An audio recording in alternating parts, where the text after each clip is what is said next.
Aquí tenemos el VI realizado en la view para el control de los motores, de las posiciones. Establecemos las diferentes referencias con las posiciones que nos entrega el sensor.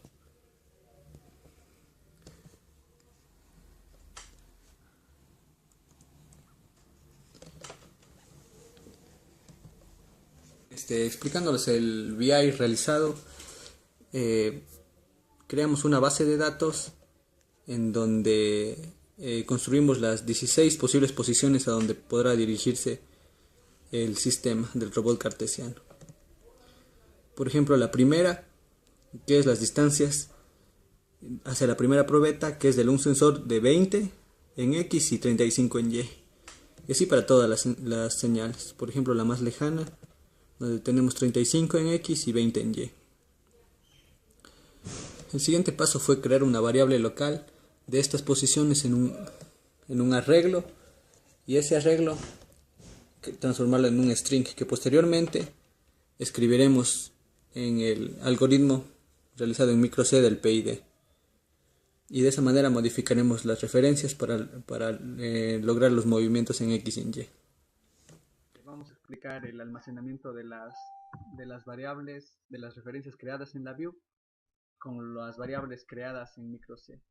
Primeramente establecemos dos variables, setPoint1 y setPoint2. Estas están inicializadas con un valor de 40 porque este es un valor que está fuera del rango de trabajo de las 16 posiciones, ya que el rango de trabajo para ambos sensores es desde 20 centímetros hasta 35. Al poner 40 aseguramos que sería la posición home, o también llamada hogar del sistema, en donde no están reconociendo ninguna posición. Entonces, al enviar el dato en la view, procedemos a realizar la interrupción y preguntamos si es que se realizó la interrupción, si es que la bandera de la interrupción al recibir un dato se puso en 1, entonces la variable setPoint1 lee el dato transmitido desde la view. Damos una pausa de 2 milisegundos para asegurar la comunicación y leemos el siguiente dato en la siguiente set point, que sería la coordenada en Y.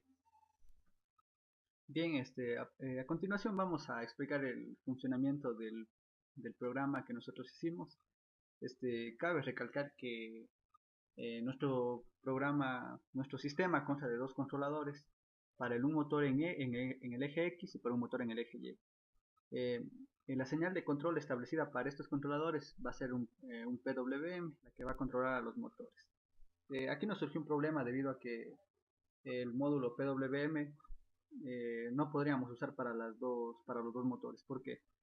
Esto se debe a que cuando está funcionando un controlador, eh, se activaría el módulo PWM para controlar el motor, para tratar de que se llegue a la referencia, pero este actuaría una vez y se detendría para atender al siguiente motor y que este avance, y así sucesivamente. Entonces funcionaría el uno y luego el otro, luego volvería el uno y luego el otro. Entonces esto no nos conviene, por lo cual para un motor decidimos realizar un PWM pero a través de timer 0. Bien, entonces la generación del PWM por timer 0 la realizamos de la siguiente manera. Como observamos a la salida de la variable resultado, que es la señal de control del PID, asignamos a la variable ciclo útil. En la interrupción tenemos la variable temporal, que es la variable del valor del timer 0, la cual es igual al tiempo máximo, que es el valor del timer 0, menos el periodo de trabajo de los motores, en nuestro caso 500 Hz, más la variable de control ciclo útil. En cuanto el motor se encuentre más lejos de la referencia, la variable ciclo útil va a ser más alta, por lo cual le dará un valor al timer 0 que producirá un tiempo en alto grande, casi igual al periodo. Entonces, esto hará que el motor se mueva rápidamente hacia la referencia. En cuanto se va acercando, esta variable va disminuyendo, lo cual producirá que el timer 0 se cargue con un valor de PWM, se cargue con un valor de ancho de pulso más pequeño, y lo cual producirá un PWM más pequeño. Bien, el primer paso del proyecto es realizar la adquisición de la señal de los sensores, que estos serán la realimentación del sistema. Para ello hemos usado los sensores de ultrasonido HCR S04. A través del timer 1 vamos a realizar un conteo, el cual nos determinará un valor y el cual transformaremos tras dividirle por una constante, a través de una constante le transformaremos en centímetros. Bien, aquí inicializamos el timer 1 con 0.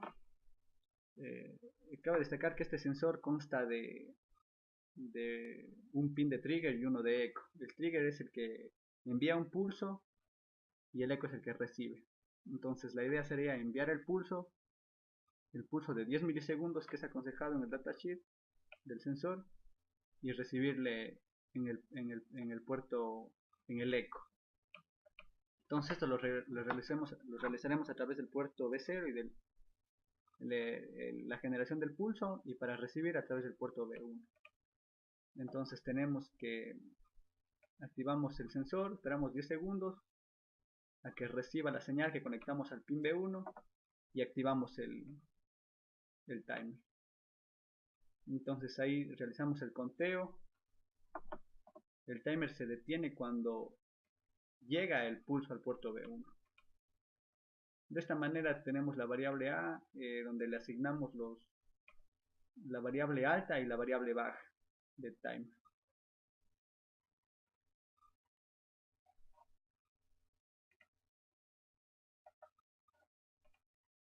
Bien. Como les había mencionado, esta es la constante por la cual dividimos el valor del timer para transformar a centímetros. Y tenemos la primera referencia de un controlador PID como la variable A. De la misma manera tenemos que hacer lo mismo para la variable B, el segundo controlador. Bien, luego de esto pasaríamos al diseño del controlador PID, en donde el cálculo del error va a ser igual al setPoint 1, que es el que establecemos desde la view, menos el valor que nos da el sensor. Entonces, si el error es menor que 0, tenemos que el motor iría hacia un lado. Y el valor del error se iría calculando por una constante proporcional por el error. Entonces aquí tenemos la parte proporcional del sistema. Cuando tengamos el particular caso de que el motor se pase de la referencia, produciremos una inversión de giro. Y volveremos a calcular el valor del proporcional, del integral y del derivativo. Para esto, almacenar en la variable resultado. Entonces, si la variable resultado es demasiado grande, que el tamaño máximo del timer, entonces le cargaremos con 255, que es el tamaño máximo. Y luego transmitimos la variable resultado a través de control, y esto mandaremos al ciclo útil para comandar el timer set. Bien, lo último que faltaría es la sintonización del controlador PID. Como los dos controladores son en el eje X y en el eje Y, pero fueron usados los mismos motores y de las mismas distancias, entonces básicamente el controlador sería el mismo para ambos. Sin embargo, las constantes calculadas no fueron tan acertadamente, no funcionaba tan acertadamente el sistema, así que fuimos probando una variable proporcional aceptable y después con el método de sintonización de Ziegler-Nichols calculamos la constante integral y la derivativa. Entonces ahí obtuvimos una precisión muy aceptable.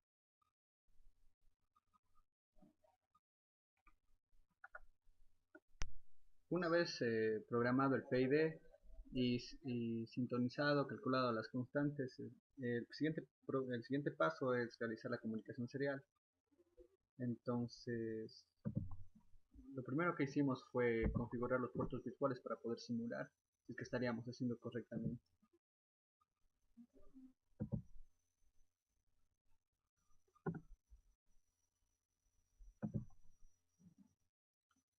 Nosotros agregamos puertos virtuales el número 7 y el número 8. El número 7 sería como para que eh, simular el puerto que ingresa y el COM8 el puerto que sale, por donde sale la información. Entonces nos ubicamos aquí en la ventana User Terminal del micro C para probar la configuración de la comunicación serial. Está seleccionado el puerto 8 y el puerto 7 por donde realizaremos la comunicación. Entonces establecemos una posición y le damos clic a la comunicación. Entonces observamos que empieza a transmitir posición 20 en X, 35 en Y, un dato a continuación de otro. Eso estableceremos en el setPoint 1 y en el setPoint 2, que son las variables del un controlador y del otro controlador. Al cambiar las referencias de la misma manera cambia 20-30, ponemos otra posición, cambia 35-25. Aquí tenemos el controlador del sistema, la placa que nosotros construimos, el diseño lo hicimos en Proteus, en el PVC layout de Proteus, donde tenemos el PIC 16F628 con el que comandaremos el sistema, el driver L298 para el manejo de los motores, tenemos un regulador de 5 voltios y tenemos los dos sensores de ultrasonido, tanto para el eje en X como para el eje en Y. Entonces aquí tenemos la parte de la comunicación serial con el MAX 232 y un cable USB serial. Aquí tenemos el VI realizado en la view para el control de los motores, de las posiciones. Establecemos las diferentes referencias con las posiciones que nos entrega el sensor.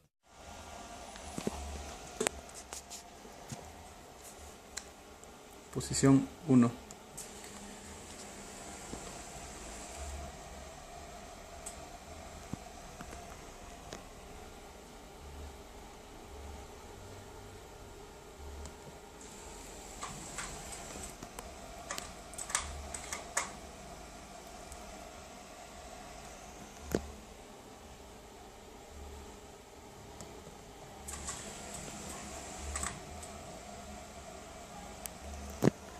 Preciso este controlador.